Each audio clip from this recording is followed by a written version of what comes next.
We do not stand still and are developing for you, so we bring to your attention a new voice and a new story. The text appeared on a Tuesday evening as I shed my scrubs following a 12-hour shift in the ER. My hands were still quivering slightly from the adrenaline rush of saving a car crash survivor when I read it. My husband's name was illuminated on the screen, and for a moment, I smiled. Then I read the message. Mom suggests we limit Thanksgiving celebrations to family this year. She thinks it would be better if you visited your parents instead. I reread those words several times, the hospital's sterile scent lingering on me as the truth settled in. Family only. But wasn't I family? I had been married to Mike for almost 3 years. Or so I thought. That's when I understood what Patricia Anderson truly meant. The Anderson clan, with their old money, proper connections, and privileged background. And despite the ring on my finger, I would never truly belong. I am Jessica Miller, recounting the tale of being barred from my in-laws' Thanksgiving feast, being told I didn't fit their mold, and the dramatic turn of events when they encountered my parents. Before we delve back into the narrative, let me ask where you're joining us from today. If this story strikes a chord with you, don't forget to subscribe, as tomorrow holds an exclusive treat for our viewers. The first encounter I had with Patricia Anderson involved her scrutinizing me, reminiscent of someone evaluating a doubtful acquisition. Having just stepped out of my nursing shift to meet Mike's parents for dinner, I was still in uniform. Her hand, manicured to perfection, reached towards mine, yet her smile barely graced the corners of her eyes. "So you're the nurse," she said, stressing the word as if it were a pastime rather than a career demanding extensive education and training. "I'm a trauma nurse," I clarified softly, attempting to disregard Mike's noticeable stiffening next to me. "I work at Boston General's emergency department." "Fascinating," she responded flatly, her voice betraying her disinterest. Her husband, James, a tall man with Mike's eyes and an air of perpetual importance, merely acknowledged me before resuming his phone call. This was 3 years ago, and despite my attempts, my connection with the Andersons had only barely advanced from that initial frosty evaluation. Every family gathering was a test of endurance, filled with covert exclusion, discussions centered around strangers, mentions of private clubs I could never join, and occasional probing questions about my modest roots in the Seattle suburbs. I had exhausted every approach to fill that void. I offered thoughtful gifts, inquired about their charity endeavors with interest, and even suggested aid for Patricia's yearly hospital gala due to my medical background. Each gesture was returned with the same polite yet undeniable response. It seemed I could never fully become an Anderson, despite marrying their son. Mike appeared to always find himself in a precarious position, reluctant to oppose his family's treatment of me while also feeling uneasy about it. He was accustomed to their lifestyle of summer residences, private schools, charity events, and familial ties. He grasped the unspoken customs better than I ever could. "They just need time," he would soothe after challenging family gatherings, his hand comfortingly on mine. "They are steadfast in their habits." I hoped he was right. I wanted to trust him. After almost 3 years of forced camaraderie and veiled compliments, that Thanksgiving text felt like a confirmation of my long-held suspicions. To them, I was an intruder who had somehow breached their defenses and taken their son. A day after receiving the message, I decided to address the issue head-on. I dialed Patricia directly, a move I seldom made as Mike usually handled family communication. "Jessica?" she replied, her surprise audible in the brief pause before my name. "Everything okay?" I began. "I wanted to discuss Thanksgiving," I continued, keeping my voice even amidst the butterflies in my chest. Mike had mentioned it would be a family-only event this year. "Ah, yes," Patricia responded, adopting the brisk professionalism she used when dealing with service personnel. "We're hosting an intimate gathering at the lake house this year, just Andersons. I believe you grasp the situation." "To be honest, I don't," I stated unexpectedly. "As Mike's spouse, I am family as well." After a tense pause, Patricia coughed. "Jessica, my dear, I believe we both are aware of what I imply. This Thanksgiving carries certain traditions. The governor might drop by, plus some of James's professional acquaintances. It's a specific sort of occasion." My knuckles tightened on the phone. "And I'm not that specific kind of person you wish to invite." "Please try to keep it subtle," Patricia replied with an exasperated sigh. "It's merely that these events have a particular rhythm, a mutual comprehension among people from similar circles. You might find it incredibly dull." The arrogance in her tone stirred something within me. Not just pain, but resentment. For years, I'd walked on eggshells around the Andersons' subtle snobbery, rationalizing their actions, persuading myself that if I simply worked harder, they would eventually welcome me. Ah, I understand, I replied, my voice calmer than I was feeling. So, does Mike realize you've chosen to exclude his wife from your Thanksgiving gathering? Patricia's laugh was flippant, disdainful. Naturally, he's aware, dear. He comprehends the intricacies of such matters.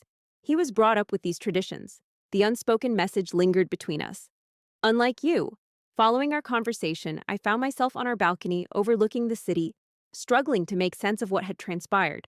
Our residence, a two-bedroom apartment in a renovated factory building in Riverside, was humble compared to the Andersons' standards. Yet, I persistently opted for a life within our joint earnings.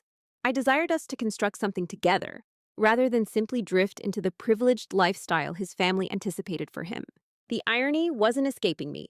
Throughout my career, I've been instrumental in assisting individuals during crises, swiftly making decisions that frequently determine the outcome between life and death. A week ago, I undertook emergency procedures amid a multiple casualty incident, working relentlessly for 16 hours without faltering. Yet, Patricia Anderson's dismissal left me feeling diminished, insignificant. That night, as Mike arrived home from his architectural firm, dinner awaited him on the table. A straightforward pasta meal, far removed from the ornate dishes prepared by his mother's personal chef, yet crafted with devotion. It seems we need to discuss Thanksgiving, I mentioned as he hung up his coat. Mike's expression promptly hardened. Have you received an explanation from your mother regarding the situation? I confirmed that she had informed me about my exclusion from their Thanksgiving gathering. I endeavored to conceal the pain in my voice, focusing instead on the facts. I don't get why you consented without discussing it first. He slumped at our modest dining table, raking his fingers through his dark hair, a familiar motion during work design dilemmas. Jess, you realize my family is steeped in tradition. The Thanksgiving lake house ritual has always been a specific pattern. A pattern that excludes your spouse? I moved our dishes aside, wanting no barriers for this discussion. It's not personal, he replied, averting his gaze. It's simply their way. There are standards, images to uphold. The governor could be present. And how would the governor react if he learned Mike Anderson's partner was a nurse from an average family in Seattle? I couldn't suppress the bite in my tone now. Mike looked uncomfortable. That's not what you intended to say. So, what was your intention, Mike? Because as I understand it, from where I stand, it seems like you're fine with your family disregarding me during the Thanksgiving gathering. You think I'm overreacting, you said? And your voice took on a soothing tone that made me feel like an unreasonable child. It's just one dinner, you asserted. Why not visit them instead? I reminded you that my parents live across the country. We had decided we couldn't afford 2 cross-country trips this holiday season. We were to see them at Christmas.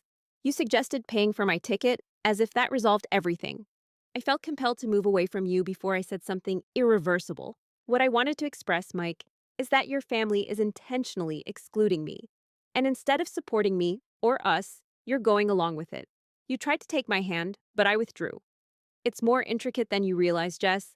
My family's behavior isn't just about one dinner. It's about respect and inclusion. My family, they're rigid in their habits. Challenging them on this won't make any difference. And neither will giving in, I retorted.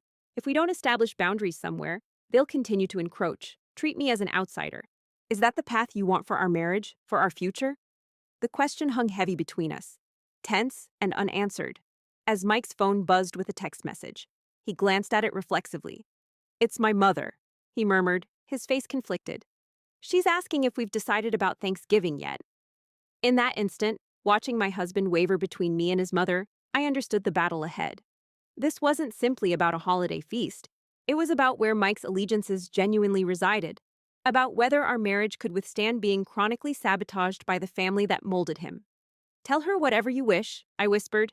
Creating and sharing this story required substantial effort, so if you find it engaging, please subscribe to our channel. Means a great deal to us. Now returning to the narrative, turning away to conceal imminent tears. Obviously, you're already aware of your plans. I withdrew to our bedroom, quietly closing the door after me. Through the thin wall, I heard Mike conversing on the phone with his mother, his voice soft and conciliatory. Words weren't discernible, but they were unnecessary. The scenario was distressingly familiar. Later in the night, as we lay in bed burdened by unresolved tension, my own phone illuminated with a message. It was an email from my mom, her weekly update that consistently left me feeling connected to home despite the miles between us. Dad will be recognized at the New England Medical Conference next month, she wrote. Last minute invitation to accept a Lifetime Achievement Award. We'll be in Boston for 3 days. Is there any possibility we could see you two? The dates are November the 23rd, 25. I gazed at the screen, the dates abruptly becoming clear. November 23rd was Thanksgiving. Over the upcoming holiday, my parents would be stationed near the Andersons Lake House. An intricate plan, daring yet risky, started to take shape in my mind.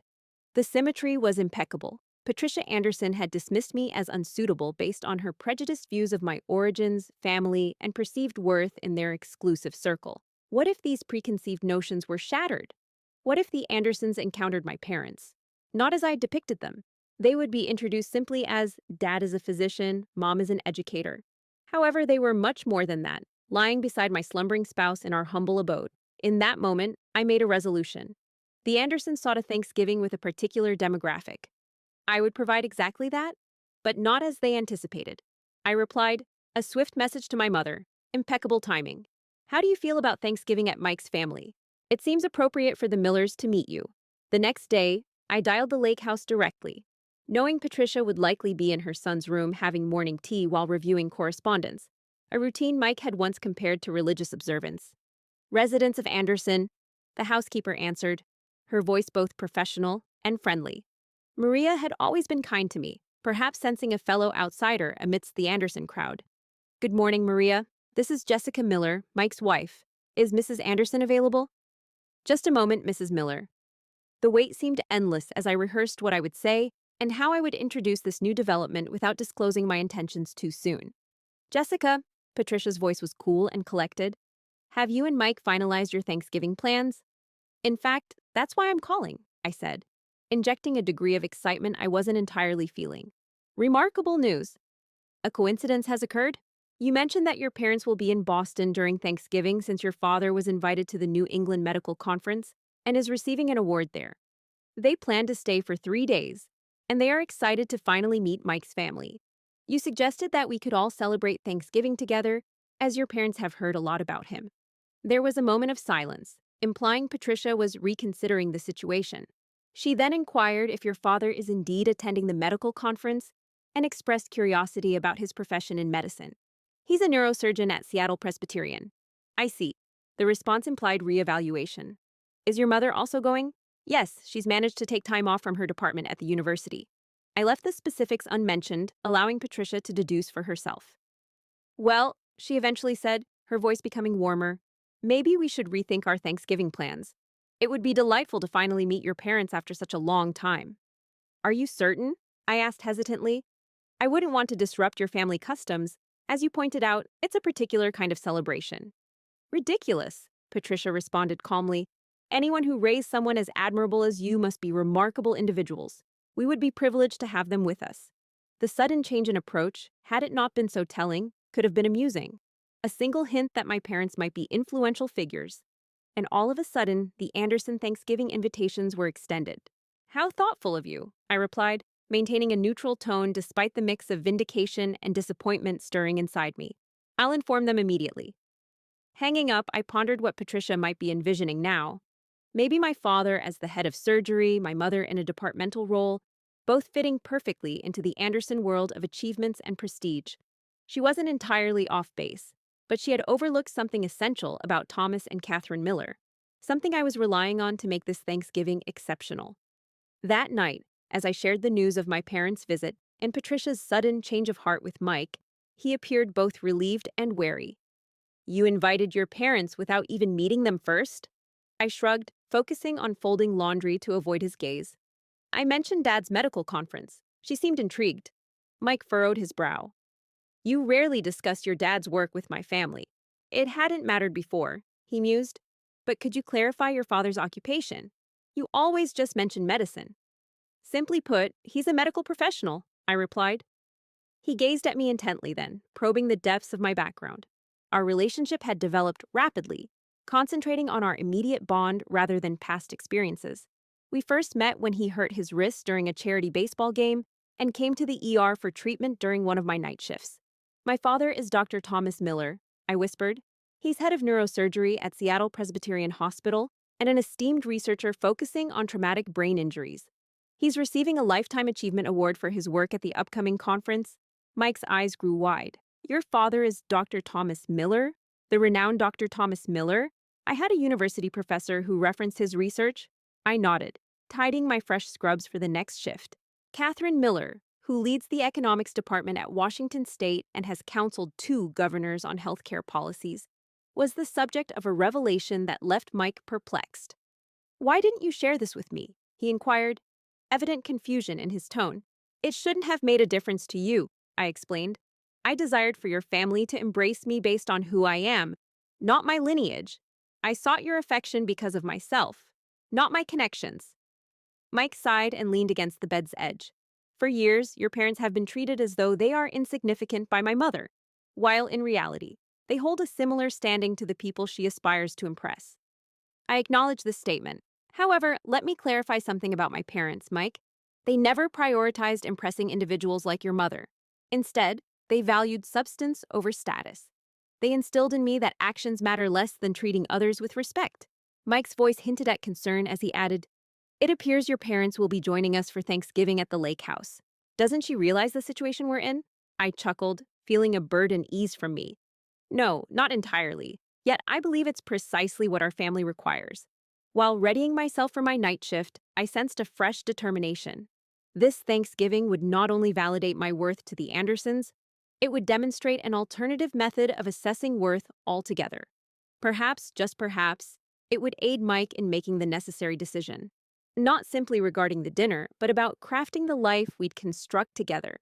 The days leading up to Thanksgiving were marked by a peculiar interplay between me and the Andersons. Patricia phoned daily with dinner progress updates, each call hinting at queries about my parents. Is your father traveling directly from the conference? She inquired on Tuesday. I've prepared the guest room overlooking the lake for him. It has a modest workspace for reading papers if necessary. I acknowledged with a nod, stirring the soup simmering for dinner. On Wednesday, they're lodging at the conference hotel, but they'll visit the lake house on Thursday morning. Splendid, I replied, considering logistics. Should we organize transportation? James could provide the car if needed. A private smile crossed my lips as I envisioned my father in a chauffeured town vehicle. No thanks. He enjoys driving himself. It's his way of unwinding. After concluding the presentation, there was a moment of silence.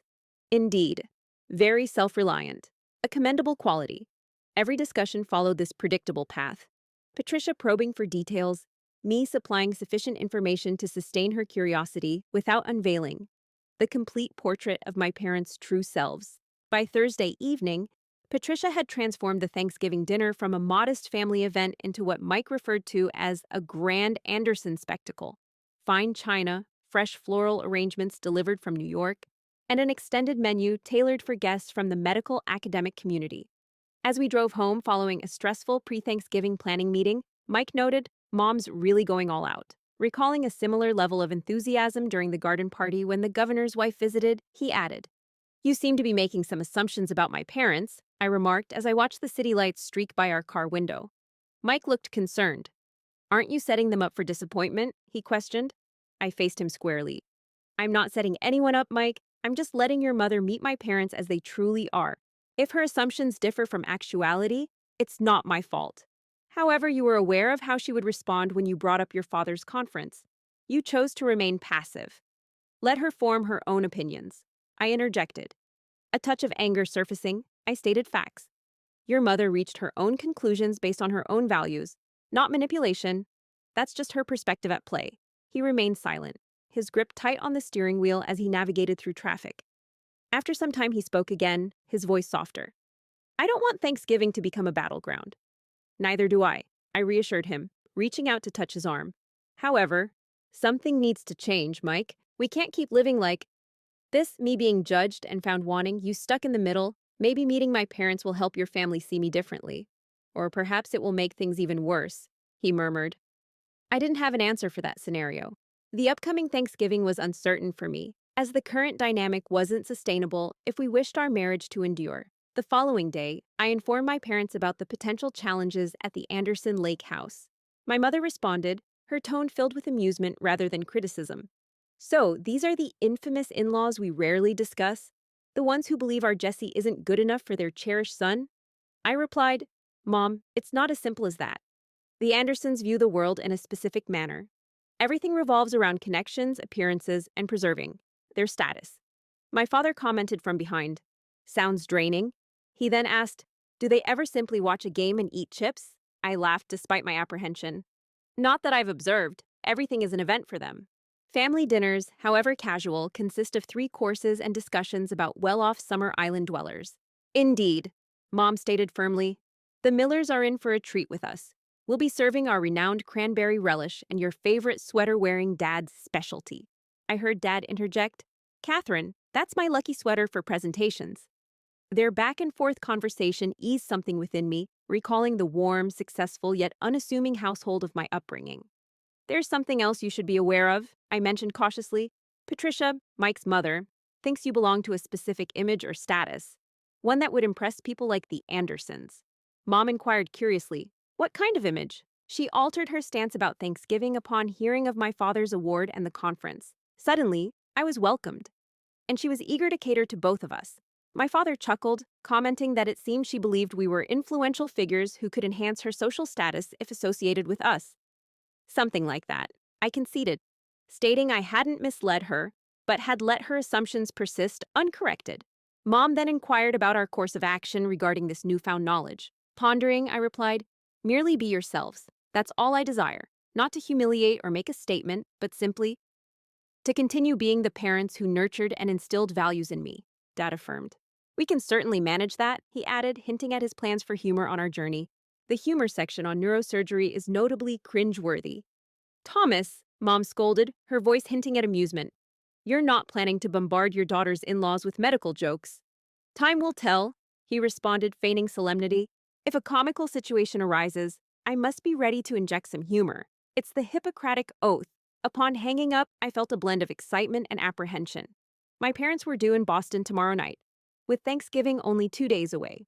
Whatever transpires at Anderson Lake House is certain to alter the dynamics of my relationship with Mike's family, for better or worse. The following evening, Mike and I drove to the hotel for our dinner appointment with my parents. As we parked, I spotted them straight away. Mom in her functional travel attire instead of designer fashion, Dad showing a disheveled look that didn't match his esteemed standing in the medical field. They were identical to their usual selves, confident in their own skin, indifferent to the pomp that often accompanied gatherings such as this. "There they are," I told Mike, signaling them out. He examined them for a moment, his face thoughtful. "They appear so ordinary."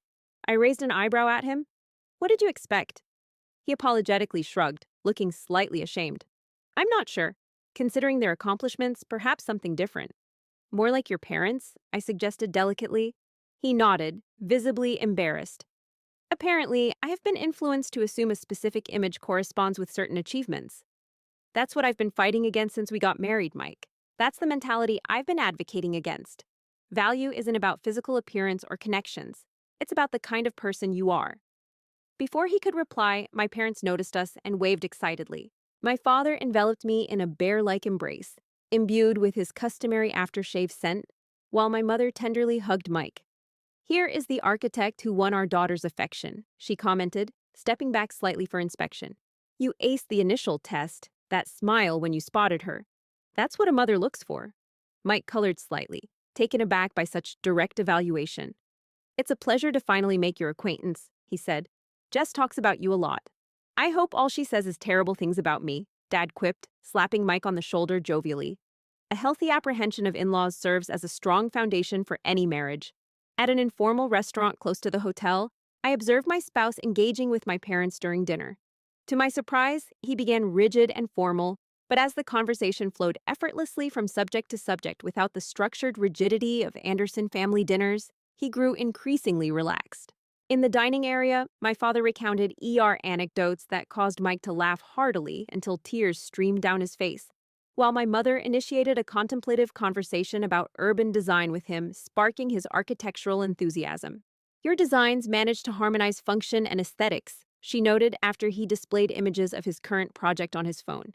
"Few achieve that balance between practicality and visual appeal."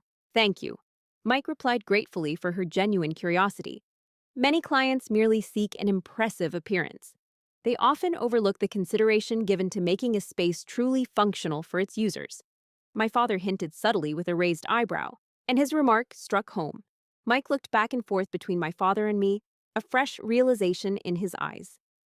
As we escorted my parents to their hotel post-dinner, Mike fell silent, deep in thought. After bidding farewell, planning to meet at the lake house on Thanksgiving morn, he embraced them effortlessly, unlike earlier in the night. In the car ride home, he ended his silence. Your parents differ from what I imagined. In what manner? I inquired, already aware of the response. They're so unpretentious. Your dad's a renowned neurosurgeon, your mom a respected scholar. Yet they're just real people. There's no act, no posturing. That's how I was brought up, I stated concisely. Achievement mattered, yet not as a tool to elevate oneself over others. Success was determined by influence, not rank. Mike remained silent for another protracted moment, before murmuring gently, I believe I now comprehend you better. The words lingered between us, heavy with significance beyond their simplicity.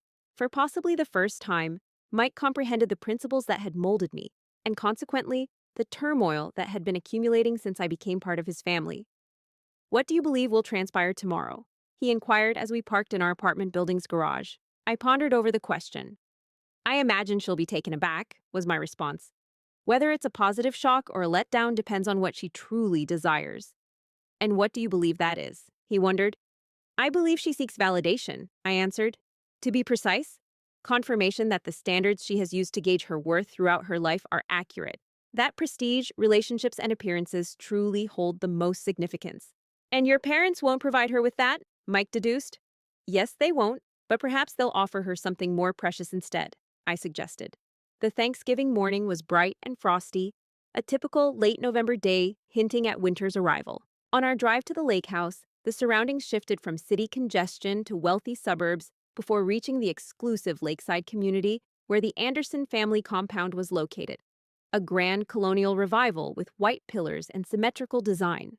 Mike murmured, "Home sweet home," as we pulled into the circular driveway filled with luxury cars, his tone suggesting a mix of feelings I hadn't heard before, neither entirely sarcastic nor completely sincere. This made me ponder if our discussions from the past week had changed his view of his family's domain.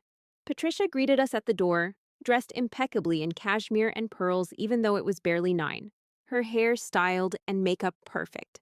She exuded an expensive perfume scent as she greeted us, kissing Mike's cheek and giving me a brief hug. You're here, she said. Everything is on schedule. Florists finished, caterers are arranging in the kitchen now. She whispered confidentially, I've placed your father next to Senator Mitchell. I guess they could have engaging discussions. Mike looked surprised, a mix of amusement and worry. Mom, perhaps don't control Dad's chats too much. Dr. Miller might prefer his own choices for conversation partners. Patricia brushed aside the worries. Networking is why we attend events like this. Michael? I'm certain Dr. Miller realizes that. She turned to me with a zealous expression I hadn't seen aimed at me before. What hour did you mention your parents would show up? Around 11, I replied. They wanted to visit the conference first, to touch base with some associates. Excellent. They'll arrive just in time for networking. She led us into the formal living room, where James Anderson was near the fireplace with a drink in hand, even though it was early. The returning prodigal, he greeted Mike, lifting his glass towards him. And Jessica, always looking beautiful. The compliment was fresh, as was the warmth in his tone when he said my name. Thank you, James. I took the mimosa that Patricia handed me, watching her adjust the already perfect flower arrangements. It seemed we were meeting today. Your parents, James continued, looking at me with renewed interest. I hear your father is receiving a significant honor at the medical conference, correct? Yes. It's a lifetime achievement in neurosurgical innovation, I replied, using the formal title to gauge their reactions. James nodded in approval. Impressive. Mitchell will be proud. His foundation funds medical research. James and Patricia were pondering the potential discussions arising from their elevated Thanksgiving gathering. As I sipped my mimosa, trying to collect myself, I observed the unfolding scene, the Andersons' sudden inquiry into my background, their apparent enthusiasm at expanding their social network with new prestigious connections. This was precisely what I had anticipated, yet experiencing it firsthand left me feeling empty. Mike moved next to me, whispering so only I could hear, Aren't they excited about the wrong things? This remark, reflecting my own thoughts, took me by surprise. I looked at him, scrutinizing his face. Yes, they are, he acknowledged. I'm sorry, he added simply. It was then that I understood what it felt like to be appreciated merely for what others perceive you to represent. It wasn't until I witnessed it unfolding with your parents, individuals I acknowledge as extraordinary regardless of their titles, that I was called to aid with final preparations. Before I could react, Patricia summoned us, delegating Mike to inspect the wine options while drawing me aside to discuss table settings. I've placed your mother next to Elizabeth Wilson, she said. She's on the board of the Symphony and married to Richard Wilson of Wilson Financial. A refined woman. I'm certain they will hit it off wonderfully. Suppressing a smile, I envisioned my mother's response to being so deliberately orchestrated. My mother typically enjoys conversing with whoever catches her fancy, regardless of their status. Patricia momentarily appeared baffled by this idea before patting my arm sympathetically. Oh, I'm sure she will find Elizabeth intriguing. Now, regarding your father's dietary needs, the chef can cater to any restrictions, she added. My father eats everything, I reassured her. He was raised on a farm in Nebraska. His tastes are simple. The information didn't quite register with Patricia. She blinked rapidly and composed herself. Nevertheless, we have choices ahead. Everything is organic, sourced locally, where feasible. The following hour was filled with last-minute preparations as 11 o'clock drew near, causing Patricia to grow progressively anxious. She frequently checked her reflection, readjusted unnecessary flower arrangements, and asked the housekeeping staff to inspect the guest bathroom twice. Exactly at 11:15, the doorbell chimed. Patricia smoothed her cashmere sweater, touched her pearls in a familiar pre-event ritual, and prepared to answer the door herself, an honor typically reserved for dignitaries or governors. I stayed in the background, feeling apprehensive about the impending clash of worlds. Mike reached for my hand, giving it a comforting squeeze. Everything will be all right, he murmured. Your parents are wonderful. Regardless of whether my family recognizes it, I act immediately. Somehow, something had already changed between Mike and me. A fresh comprehension, a rearrangement of our priorities. As Patricia opened the door with her usual social grace, reminiscent of charity events and country club functions, she greeted us, "Welcome to our home, Doctors Miller. We're thrilled you could make it." On the threshold stood my parents as they always did. Dad in his favored slacks and that famous luck-bearing sweater with its barely discernible coffee stain. Mom in a suit favoring comfort over high-fashion labels. They bore a ceramic dish filled with Mom's homemade cranberry relish, while Dad gripped a small gift bag, presumably containing the regional Washington wine they brought to every gathering. My father, extending his hand, introduced us affectionately as Tom and Kate. You seem to be Patricia, as Jessie has shared so much about you. I held back a smile, noticing Patricia's eyes widen slightly from the casual greeting and the nickname seldom used for me in Boston. Tom and Kate, she repeated, regaining composure, though her smile seemed less genuine. Quite intriguing, was her response. Please come in, James dear, the Millers have arrived. My father handed Patricia a gift bag containing wine from our home state. He explained, not the finest vintage, but it's from a small family winery we've been visiting for years. It has its own charm. Patricia accepted the gift with a murmur of thanks, skipping her usual practice of assessing the value of wine presents. And here is my renowned cranberry relish, Mom added, giving the ceramic dish to James, who stood beside Patricia. It's an old family recipe. The secret ingredient is a hint of habanero. James seemed slightly taken aback, not typically encountering guests who brought homemade dishes to an Anderson gathering, all professionally catered. He stammered out a polite response, holding the food somewhat uneasily. How considerate, he managed. I'll just take this to the kitchen. Mom noticed the hesitation and chimed in. I hope that's okay, she said. I never like to show up empty-handed, and Thanksgiving isn't Thanksgiving without my grandmother's cranberry recipe. I intervened, moving towards my parents for a hug. Maria will find a place for it on the table, won't you, Maria? I addressed Maria, the housekeeper who had just entered the foyer, curiosity in her eyes. Maria gave a nod and a warm smile. She took the dish from James with more eagerness than he had shown. Homemade is always best, she said, agreeing with a smile. Maria's mother also added chili to her cranberry sauce, a detail that caught Mom's attention. Curious about Maria's family background and recipe, Mom interacted with Maria in a manner rarely seen in the Anderson household, igniting a warmth within her. Patricia appeared puzzled by this interaction, unaccustomed to such equal treatment of staff in social conversation. Meanwhile, Dad appreciated the intricate detailing of the entrance hall, commenting on its resemblance to the old wing of the hospital in Boston where I did my residency. Mike then mentioned that the house had been owned by the Anderson family for 4 generations, and they've preserved many original features. Impressed, Dad agreed, stating that craftsmanship like this is seldom found today. The cost is prohibitive, even for hospitals bearing donors' names. As I observed, Patricia struggled to reconcile the accomplished neurosurgeon she expected with the straightforward, slightly disheveled man conversing architectural details with her son in her foyer. Mike, on the other hand, appeared entirely at ease, leading my father into the living room while offering a supportive hand on his shoulder and expressing genuine curiosity about his conference presentation. Dull technical matters, Dad responded modestly with a wave. Although many attendees were present for continuing education credits, it's always gratifying when colleagues appreciate your work, even if you're simply the one who discovered a slightly improved method to prevent brain swelling following trauma.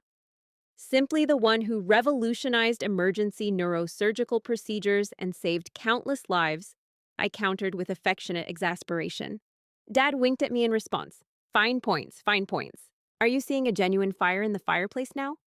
There's nothing more delightful than a wood fire during Thanksgiving, isn't it? As my parents stepped into the living room, exchanging their usual warm greetings with the arriving guests, I chose to stay back, watching Patricia. She stood stiffly in the hallway, her polite smile in place, yet fatigue visible around her eyes. They're not what you anticipated, I whispered, joining her side. She looked at me sharply. I don't understand your implication. Yes, you do, I responded softly, opting for a non-confrontational tone.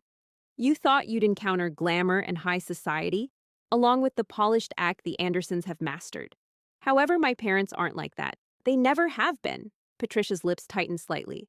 They appear rather informal for their social status.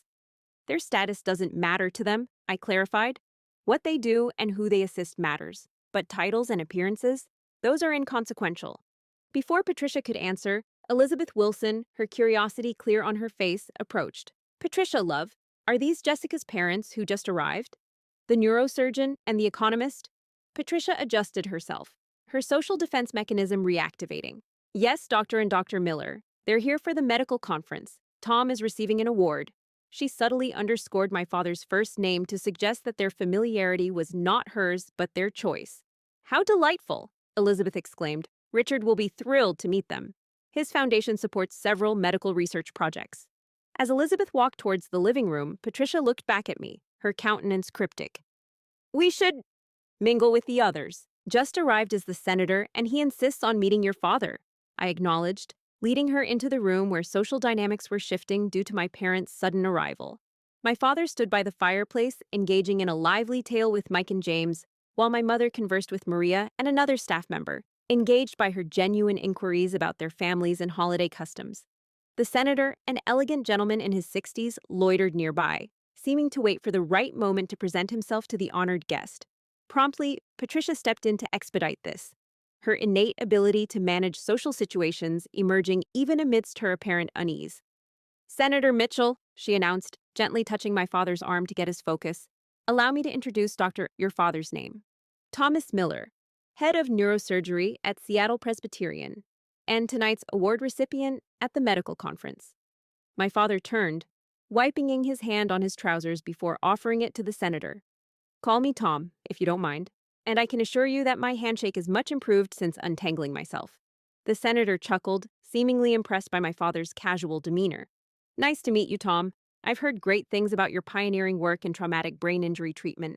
Been fortunate enough to collaborate with some brilliant minds, Dad admitted humbly, and even more fortunate to have the means to put our findings into practice.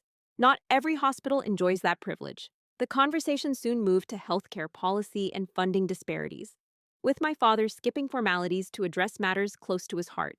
To my astonishment, Senator Mitchell seemed genuinely interested, even pulling out a small notebook to note details about a pilot program my father had brought up.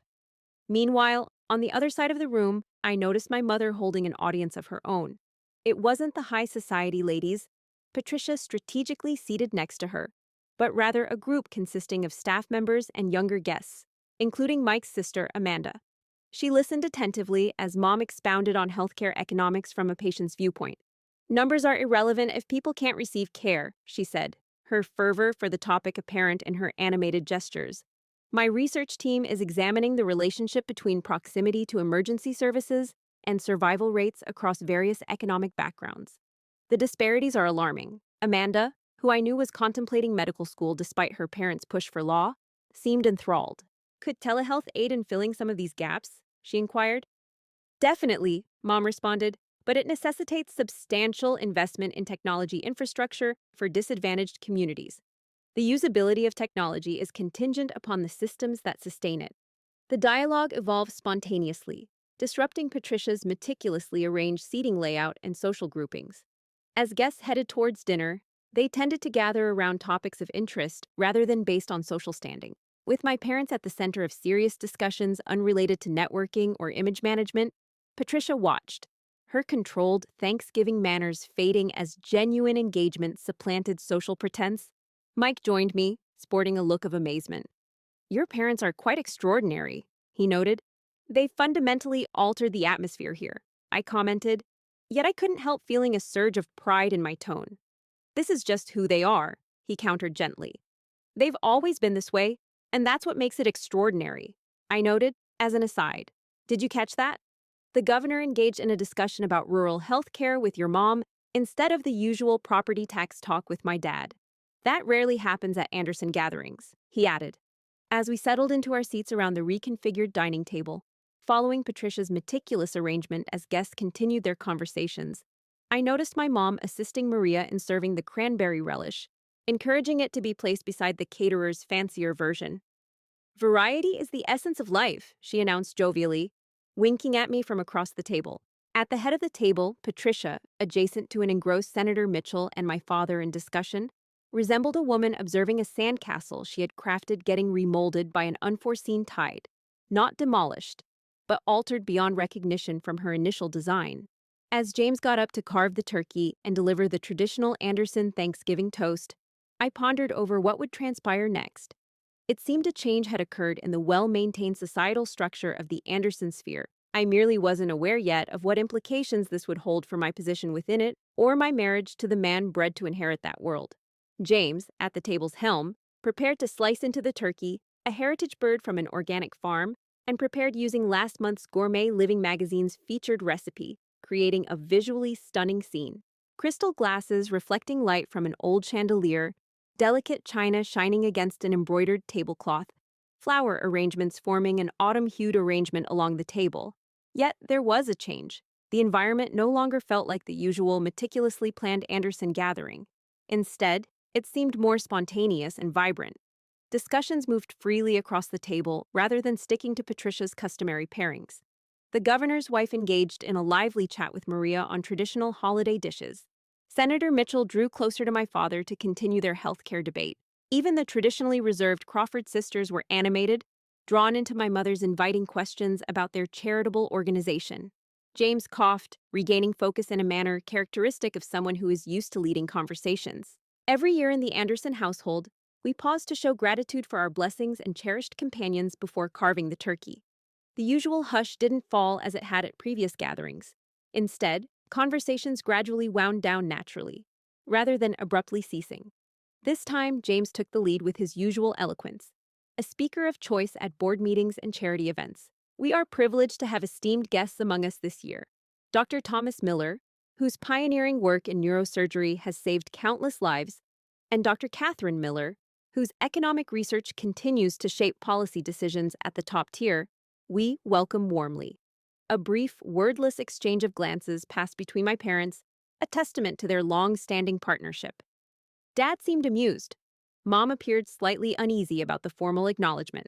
Moreover, James noted, sweeping his gaze across the table, we are thankful for everyone present, for ties that unite us, customs that nourish us, and insights that broaden our comprehension. This concluding remark was made with a glance towards my parents, hinting at gratitude. This deviated from James's customary toasts, which usually focused on legacy and accomplishment rather than relationships and development. As James started carving the turkey, discussions recommenced. I found myself sandwiched between Elizabeth Wilson and the governor's top aide, both showing unexpected interest in my hospital work. Trauma nursing must be extremely challenging, Elizabeth observed, her voice carrying newfound respect. Are most of your cases your father's? My father practices in Seattle, I clarified. I've established my career separately. Yes, it can be tough, but that's what makes it rewarding. On hard days, we assist people, and it's a great honor. My niece is pondering nursing. She's uncertain between that and medical school. Any guidance I can provide? I offered insights on various healthcare careers, observing Patricia's contemplative gaze from her seat. Her countenance wasn't the disdain I was used to, but something intricate, perhaps doubt or reconsideration. Meanwhile, Mike conversed with my mother and his sister Amanda at the other end of the table. Their heads were huddled together as Mom explained something, causing Amanda to nod in agreement. The sight brought a smile, different segments of my life intertwining, forming connections I hadn't envisioned at the Anderson dinner table. The meal continued with each course skillfully prepared, as per Patricia's usual standards for entertainment. Despite the food appearing almost insignificant, the engaging discussions surrounding the table took center stage, covering topics such as healthcare policy, economic disparity, medical advancements, and intimate tales seldom shared within Anderson's formal atmosphere. My father, who shunned tradition, had already rolled up his sleeves by the time dessert arrived, employing a dinner roll to explain cranial pressure to a captivated Senator Mitchell. Meanwhile, my mother, who often relaxed at academic dinners with her informal posture, had discarded her shoes hidden beneath the table, a habit I noticed when she crossed her ankles. When Maria presented the dessert choices, the refined pumpkin mousse and a traditional pie, Dad lifted his glass for an unexpected toast. To Patricia and James, he said affectionately, for welcoming us into their home today with gratitude. In our household, sharing meals is considered sacred, not due to its surroundings or utensils, but because of the profound human bond it fosters. Your presence here today has contributed to that connection. To Jessica, who artfully connects realms with grace and empathy in her professional and personal life, we are immensely proud of the woman you've evolved into. This remark brought tears unbidden to my eyes. Mike, sensing my emotion, silently offered comfort by grasping my hand below the table, a gesture expressing camaraderie and perhaps more, a fresh appreciation. As dessert was presented, it was just Patricia and I in the adjacent room where the coffee service stood. She murmured, "Your parents aren't as I had imagined," echoing Mike's sentiment from a few days back. I gave a subtle nod while pouring coffee grounds into the pricey appliance. They're simply who they are, and never tried to be anything else. Pausing, Patricia traced the cup's edge with her fingers. "Authentic," she confirmed, as if it was a revelation demanding adjustment within herself. I replied, "They've always instilled in me that pretense is more costly than it's worth. The energy expended on maintaining facades could be used to forge genuine bonds instead." Patricia seemed to contemplate this, though sans her typical skepticism. "An unconventional viewpoint in some circles," she conceded, "but an effective one. People are actively interacting, having substantial discussions instead of just exchanging superficial niceties." Patricia looked towards the table where ongoing debates persisted during dessert. The customary punctual departures of Anderson events seemed to be forgotten as guests continued their conversations. "Your father is brilliant," she admitted. "The senator appears utterly enthralled by him." "Yes, Dad is brilliant," I concurred. "However, it's not his intelligence that elicits a response from people. They respond to his human qualities, his knack for recognizing the individual beyond the title or position. He treats everyone with equal respect and interest, regardless of whether they're a hospital worker, janitor, or senator." To emphasize my point, one could see my father now deeply involved in conversation with one of the catering staff who had emerged from the kitchen.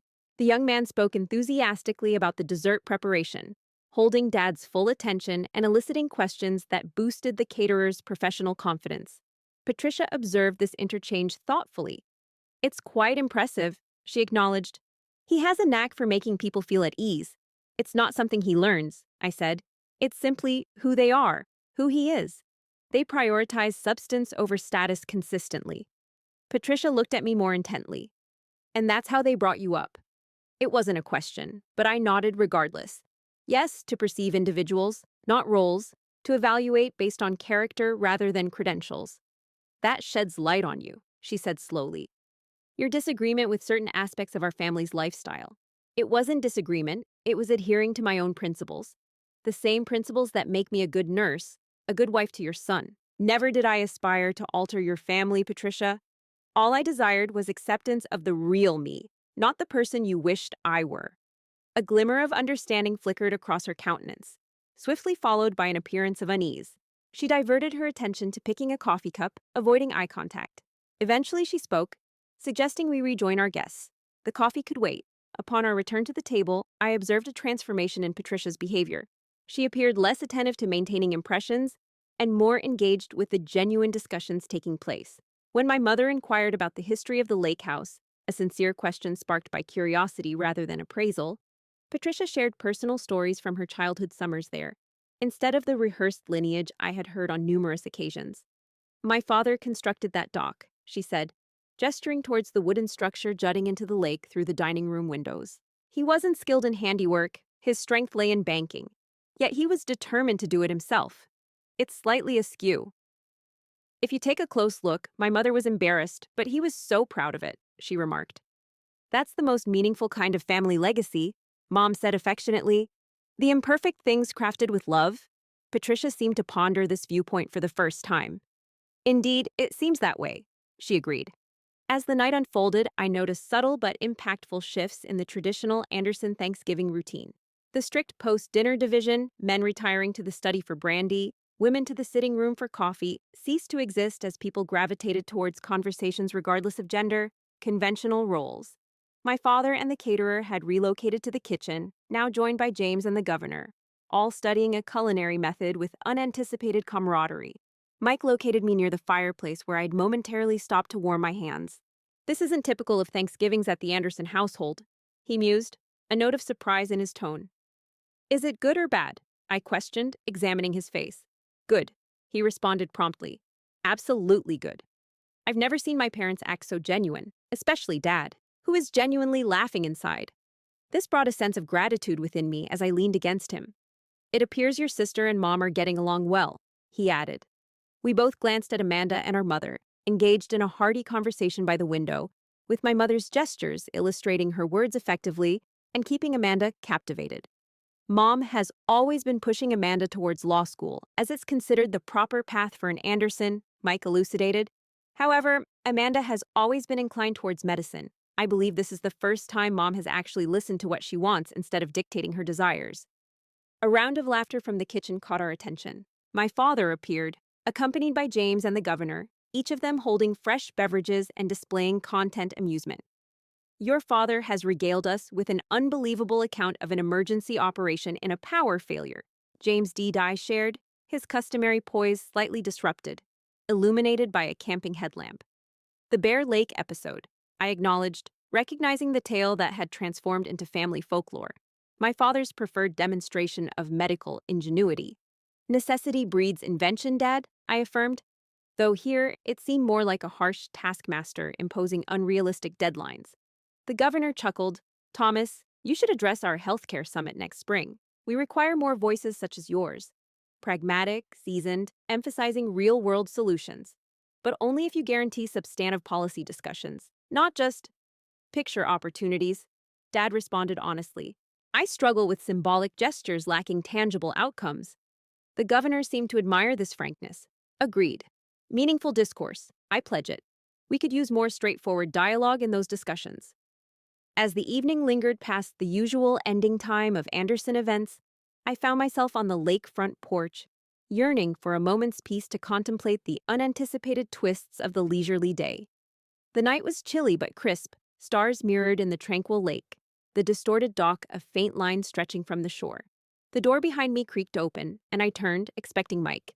Instead, Patricia appeared, swathed in cashmere, her face inscrutable in the dim light. May I sit with you? She asked, an uncharacteristic timidity in her tone. Certainly, I responded, creating space on the porch swing where I was seated. She settled beside me, both of us gazing at the moonlit lake for several moments before she spoke again. I find it difficult to connect with gestures lacking practical follow-through. The governor seemed to value this straightforwardness. Understood, substantial conversation. I guarantee it. We could use some hard-hitting talk in those discussions. As the evening persisted past the standard end time of Anderson gatherings, I found myself on the lakeside porch, craving a moment's solitude to ponder the unsuspected turns of the relaxed afternoon. The night was brisk but clear. Stars echoed in the motionless lake, the skewed dock a barely visible line stretching from land. The door behind me groaned open, and I turned, expecting Mike. Instead, Patricia emerged, enveloped in cashmere, her features indecipherable in the dim light. May I accompany you? She asked, an unusual hesitation in her voice. Of course, I answered, carving space on the porch swing where I was resting. She settled beside me, both of us gazing at the moonlit lake for several moments before she spoke again. I grapple with expressions that don't lead to action. The governor appeared to appreciate this candidness. Concur, meaningful debate, I promise. We could use some unvarnished truth in those meetings.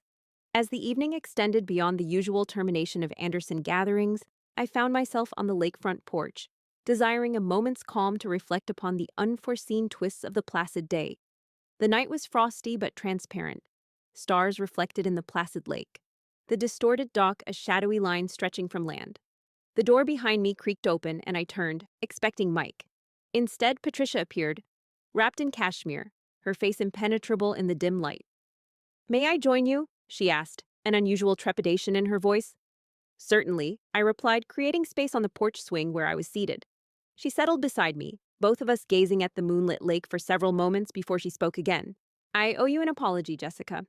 Your words took me by surprise, causing me to question if I'd misunderstood you. In my interactions with Patricia Anderson, I've never seen her apologize." "For what exactly?" I inquired, not unkindly, but seeking clarity. She sighed audibly in the stillness of the night.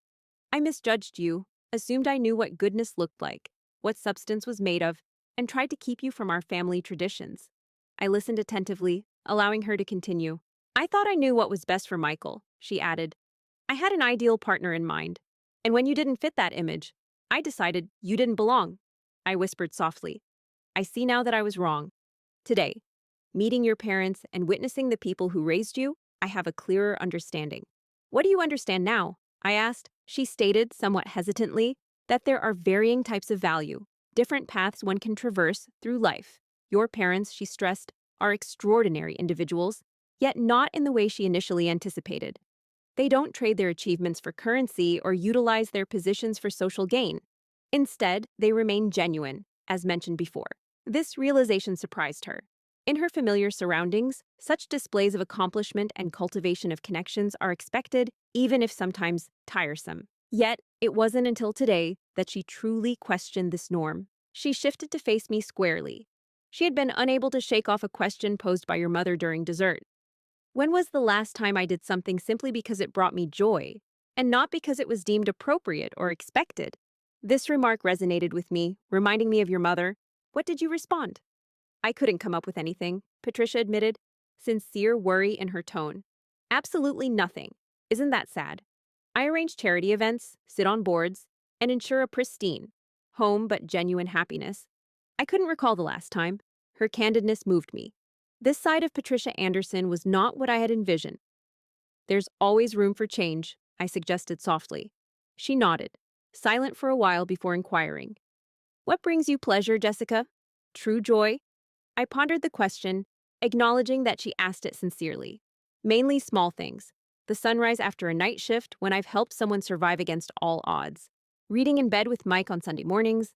Swimming in the lake I grew up on during my visits to my parents. Moments of connection with patients, even on their most difficult days." Patricia paid attention, truly listened, maybe for the first time since I'd known her.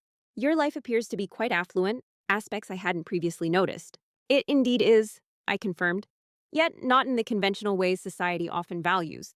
Perhaps I've been focusing on the wrong aspects." She mused quietly. Inside the house, laughter echoed through the windows.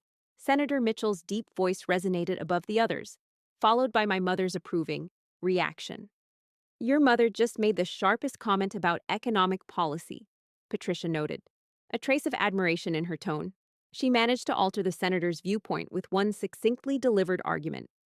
"In all the years I've known him, I've never seen him revise a stance so swiftly.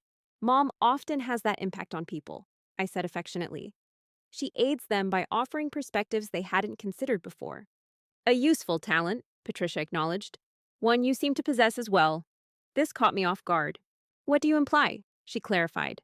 "Similar to what you've been doing in our family, disrupting our viewpoints, questioning our presumptions," I realized. "I've opposed it, quite forcefully as it turns out. Yet maybe that was a misstep." Her admission lingered between us, weighted with humility. "I can't guarantee immediate change," Patricia continued in a more pragmatic tone, "given my old habits and all that. But I want you to understand, Jessica, that I see you differently now. And honestly, I'm happy that you're part of our family. The words I had yearned for during 3 years of marriage hit me unexpectedly, stirring deep emotions. Thank you, I responded, my voice thick with emotion. Patricia reached across and briefly touched my hand, a physical expression of affection I had never experienced from her before. We should return indoors before they send out a rescue party, she suggested, rising from the swing. Earlier, Michael was searching for you. As we approached the house, Patricia halted, gazing back at the lopsided dock bathed in moonlight. Actually, I've been contemplating tearing down this old dock and erecting something more suitable instead. However, there might be merit in preserving its imperfections, as your mother suggested, since it was crafted with love. We moved inside to the main living room where a fire crackled against the night's cold. My father stood among James, the governor, and Senator Mitchell. My mother had drawn in several of the initially critical women regarding my background, while Mike appeared beside me as Patricia reunited with her husband. All good? He asked, concern etched on his face. Better than fine, I replied, snuggling into his embrace. In fact, just had the most open conversation your mother and I have ever shared. Mike's eyebrows ascended, showing surprise. Truly? He queried. What caused this change? I clarified it was meeting my parents that made her view me differently, or rather, us. He pondered, watching as his mother returned to the group with a rare, relaxed smile in social situations. There's something different here today, he sensed, though he couldn't quite put his finger on it. They simply showed up as who they are, I replied. Sometimes, that's all it takes to alter one's perspective, witnessing another way of living in the world, appreciating what truly matters. As the night drew to a close, guests departed with genuine warmth instead of the usual polished efficiency of Anderson gatherings. A final interaction solidified the change. My mother, preparing to leave, eased into a natural hug with Patricia. Thank you for inviting us to share in your tradition, she said affectionately. And appreciate your positive improvement, Patricia responded, catching everyone off guard, including herself with her sincerity. I'm hoping this is the first of many shared celebrations. Dad slapped James reassuringly on the shoulder. A gesture that previously seemed presumptuous now felt entirely appropriate. Next Thanksgiving, you'll need to visit Seattle, he suggested. Our gathering is less formal, potluck style, and we welcome whoever doesn't have a place to go. We may lack fancy china patterns, but we more than make up for it with authentic relationships. Instead of the usual polite decline I would have anticipated, James responded with what seemed like genuine curiosity. That sounds inviting. In truth, he commented. As we parted ways, Patricia held onto my hand a bit longer than necessary. Thank you, she whispered softly, her words meant just for me, for not giving up on us, for persevering even when we made things challenging. Family is worth persevering for, I replied briefly. In the car returning to the city, my parents sitting in the back while Mike was driving, a soothing silence enveloped us, the type following profound connection rather than forced politeness. Well, my father eventually remarked, a trace of amusement in his tone, you're telling us your in-laws banned you from their Thanksgiving wasn't at all what I anticipated. Mike winced slightly. I apologize for that. My family can be human, my mother interjected softly. Your family is human, Mike. Imperfect, multifaceted, and open to change, just like us all. They do appear to evolve over the course of a single meal, Dad noted. By dessert, your father was sharing his fishing photos and extending an invitation for me to join him on his boat next summer. Mike laughed. Dad rarely invites anyone aboard his prized boat. You must have made quite an impression on him. Not with my qualifications, Dad clarified. We bonded over his tale of catching the giant bass in Lake Michigan. Connection transcends the boundaries that accolades and social status cannot reach. Mom mused thoughtfully, adding her insight. Shared experiences aren't about boasting accomplishments or social standing. They're about discovering shared humanity. Pausing, I absorbed the day's unforeseen developments. Unexpectedly, Patricia Anderson pondered her self-evaluation criteria, sitting on the porch and contemplating when she last pursued something purely for pleasure. A relevant question for all, Dad observed. What did she settle upon? I confessed. She couldn't recall anything. This seemed to distress her noticeably. Mom expressed empathy softly. That's a challenging acknowledgement. I hope it directs her towards something meaningful. Mike extended his hand across to me, his face deep in thought. I, too, have pondered this idea, he said. The discussion revolved around how much of our lives is defined by expectations instead of joy or significance. Dad merely stated, it's never too late to alter your course. The query was whether one had the audacity to question the path they were on. Wasn't that, in essence, what the Thanksgiving turmoil was all about? Not just my in-laws' acceptance of me, but a more profound inquiry into the type of life Mike and I wished to construct together, the principles that would guide our destiny. We left my parents at their hotel, arranging to meet for breakfast the following morning. As we journeyed to our apartment, a quiet understanding settled between us, each immersed in personal reflections of the transformative day. Eventually, as we parked in our garage, Mike turned to me. "Your parents are fantastic, you know that?" I smiled. "Yes, I do know that." He concurred, not due to their titles or accomplishments, but because of who they truly are as individuals. It's about the manner in which they traverse the world and interact with others. "They seem liberated in a manner that my family has never been," he mentioned. "They are indeed free," I acknowledged. "Free from the societal norms and pressures. That's how I was raised too." Mike fell silent for a moment as he parked the car, still gazing straight ahead. "I yearn for that freedom, Jess. That authenticity," he said. The seemingly casual statement held immense significance, acknowledging that despite the Anderson family's wealth and sophistication, it came with unseen limitations he was only now recognizing.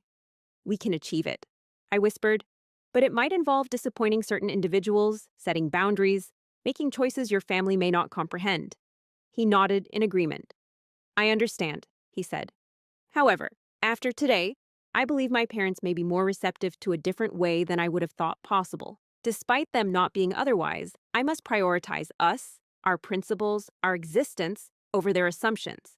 In the elevator ride to our apartment, I rested my head on Mike's shoulder, feelings of deep gratitude overwhelming me, not solely due to the change in my in-laws' perspective, but for this instant of harmony with my spouse, this mutual understanding of what truly mattered.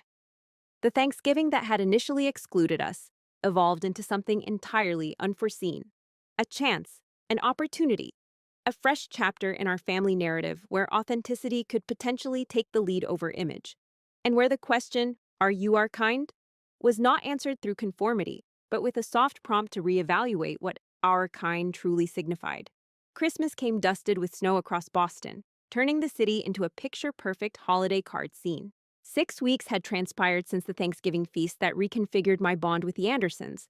These 6 weeks were marked by nuanced but impactful alterations in household dynamics, cautious moves towards comprehension, and instances hinting at the possibility of metamorphosis in relationships once characterized by prejudice and exclusion.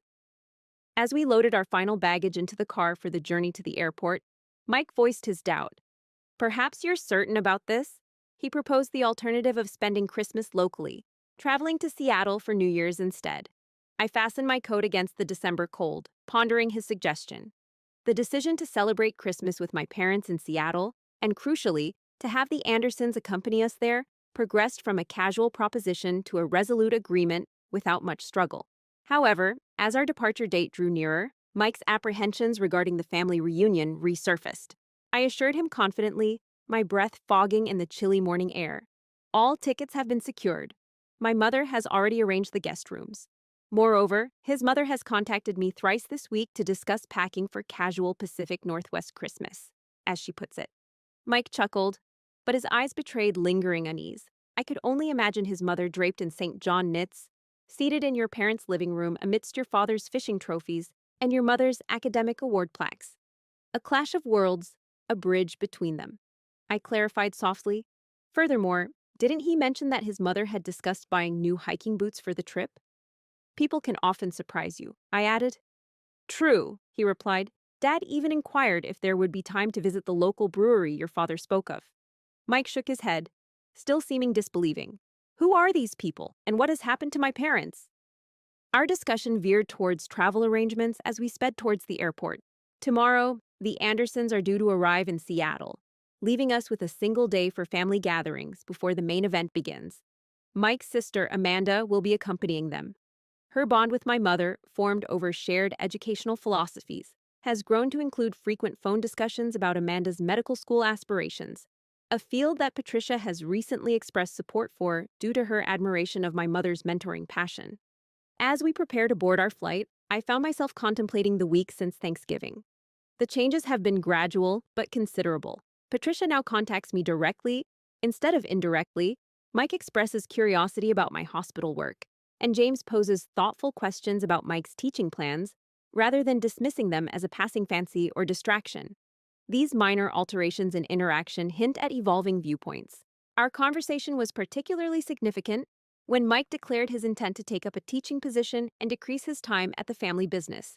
We were ready for opposition, devising responses for any anticipated criticism or manipulation. However, James took us by surprise instead.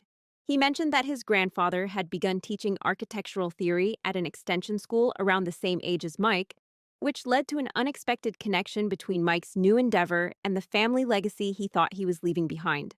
The anecdote, part of a growing collection of stories not solely focused on achievement or status, served as a bridge between Mike's new journey and our familial heritage.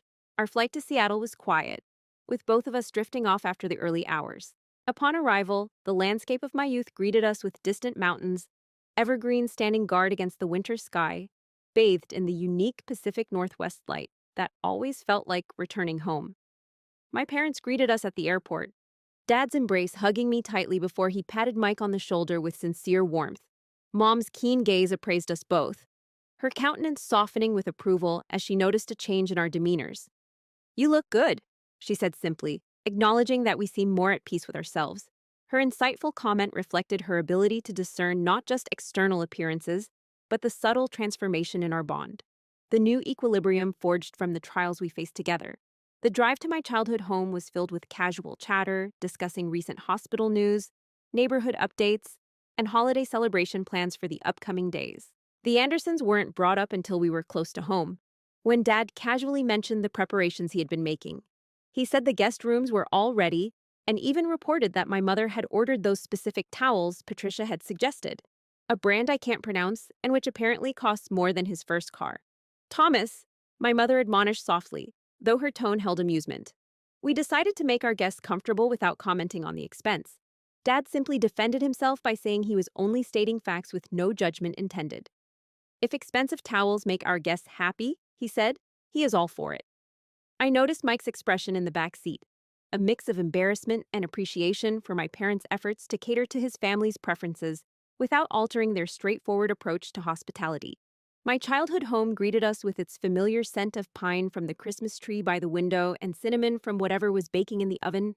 The house was typical of Anderson's standard, a cozy 4-bedroom craftsman, boasting views of the lake where I learned to swim. It was filled with the collected relics of a richly lived life, overflowing bookshelves, family adventure photographs instead of formal portraits, Dad's fishing trophies given equal prominence as Mom's academic accolades. "Mom told me she put you two in your old room. I hope that's all right."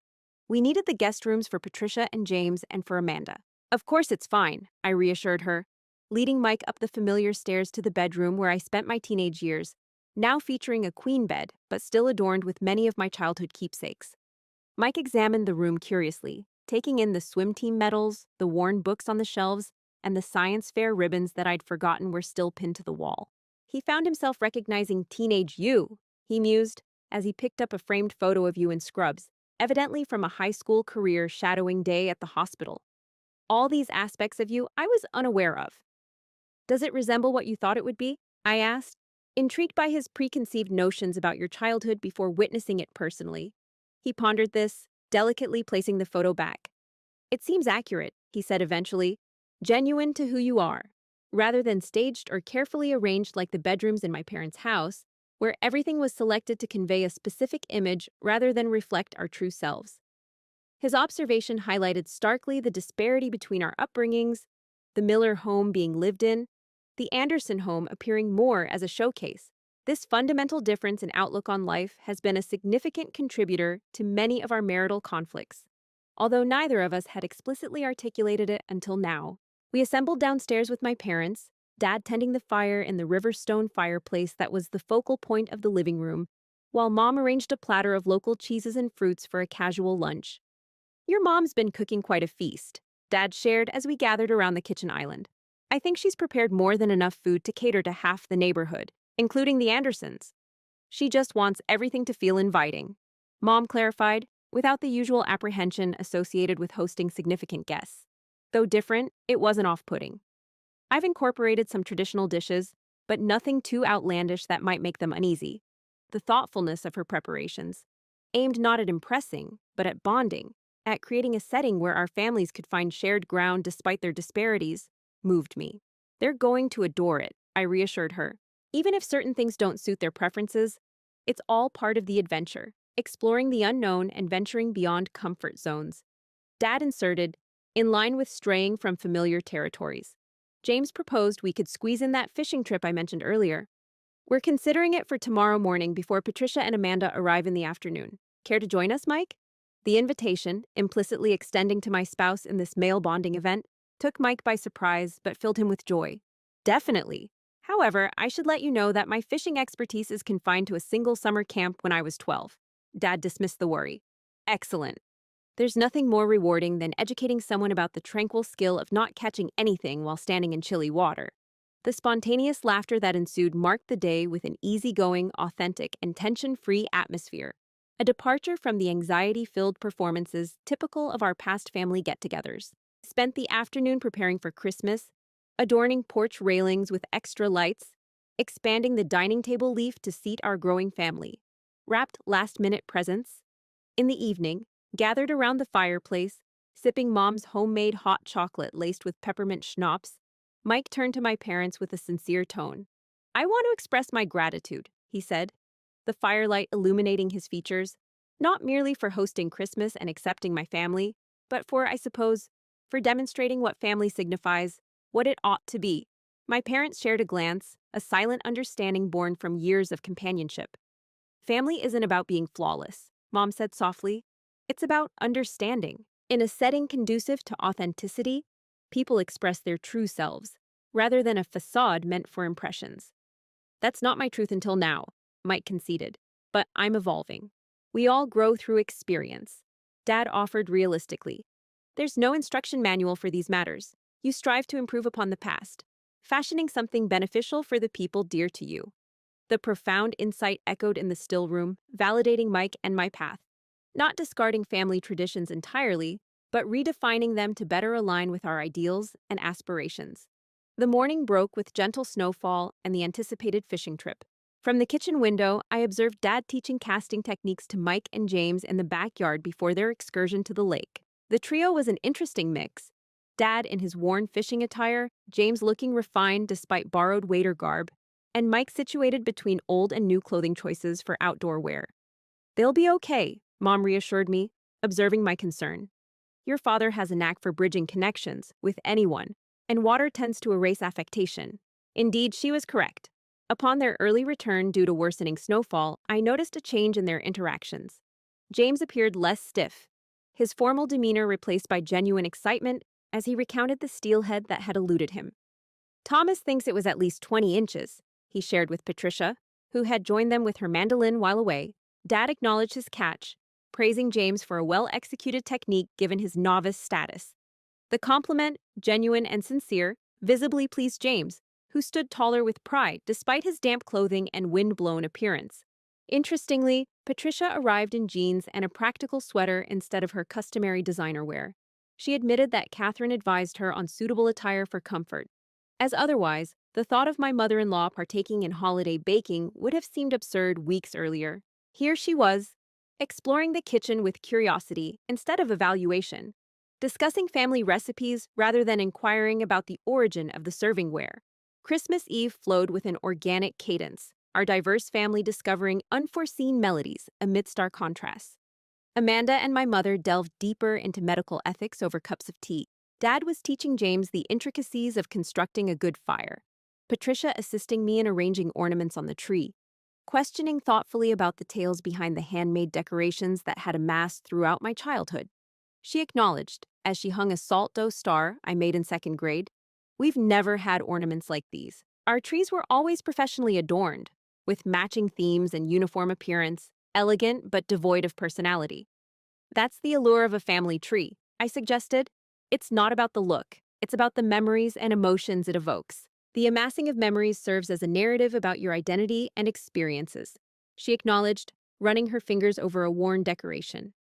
I believe I grasp that notion now. There's significance in imperfection when it bears meaning. The subtle confession, seemingly inconsequential to an outsider, symbolized a significant change in perception from the woman who once considered me unfit for her family's Thanksgiving dinner. Not a total metamorphosis, but a cracking open. A readiness to perceive beyond the restrictive standards that had previously framed her comprehension of worth and acceptance. As dusk fell, the house was bathed in candlelight and the colorful sparkle of Christmas lights. We revisited the uncomplicated custom of my youth, sharing warm cider and stories from our favorite holidays before midnight. There were no dress codes or intricate rituals, just family settling comfortably around the fireplace, partaking in the practice of shared words and warmth. When James spontaneously agreed to read A Child's Christmas in Wales, his resonant voice vividly expressing Dylan Thomas's prose, I noticed Mike glance at me from across the room. His look echoed my own sense of peaceful astonishment as we observed the growing bond between our families. Though disparate, discovering commonalities through the easy exchange of holiday customs. Later, while getting ready for bed in my old bedroom, snow softly drifting outside the window, Mike drew me near. "Thank you," he murmured into my hair. "For what?" I asked. "For persisting. On me. On us. On the belief that things could transform. For demonstrating what family can embody when based on truth rather than facades." I returned his embrace. Gratitude filled me as I reflected on our journey. From isolation to unity, from criticism to comprehension. Not a flawless ending, true relationships seldom are, but a significant start to a new phase in our interwoven narrative. Outside, snow persisted, transforming the scenery into a pristine white canvas of possibilities, while inside, our recently enlarged family slumbered under one roof, distinct yet intertwined, individual yet linked in ways that surpassed the restrictive definitions that previously separated us. The Thanksgiving, initially marked by rejection, had paved the way for something unforeseen by either family, a connection between realms, an opportunity to reconsider what constitutes our kind of individual, and the realization that family, much like a holiday table, has space for another when we welcome the prospect of connection.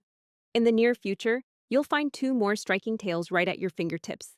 If this one resonated with you, you won't want to miss these either. Simply click and explore them.